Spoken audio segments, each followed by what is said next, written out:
સુરતથી સમાચાર, જ્યાં કોલસાના કાળા કારોબારનો થયો પર્દાફાશ। કામરેજના ઉંભેડ ગામમાં સ્ટેટ વિજિલન્સના દરોડા।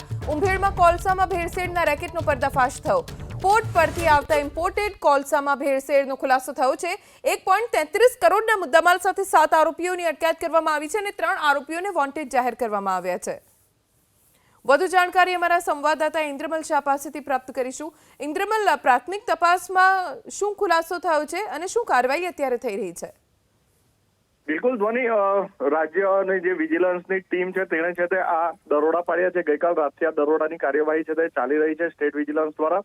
કામરેજ તાલુકાનું ઉંભેડ ગામ છે ને હાઈવેને અડીને આવેલું આ જે પતરાનો એક શેડ છે, લગભગ હાઈવેથી 50-100 મીટર અંતરની તરફ બનાવેલો આ જે શેડ છે ત્યાં કારોબાર ચાલી રહ્યો હતો અને જે ઇમ્પોર્ટેડ કોલસો આવે છે ફોરેન કન્ટ્રીમાંથી જે પોર્ટ પર આવે છે ને ત્યાંથી ટ્રક દ્વારા છે તે આ કોલસાને છે તે ઇન્ડસ્ટ્રીની અંદર સપ્લાય કરવામાં આવે છે।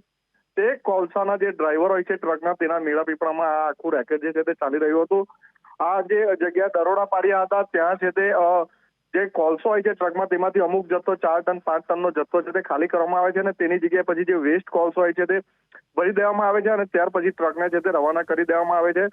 પોલીસે છે તે ત્યાં ઘટના સ્થળેથી 4 ટ્રક પકડા છે, એક 4 વ્હીલ કાર પકડી છે, એક લોડર પકડ્યું છે। કુલ 1.33 કરોડ રૂપિયાનો મુદ્દામાલ હાલ છે તે પોલીસે સીઝ કર્યો છે।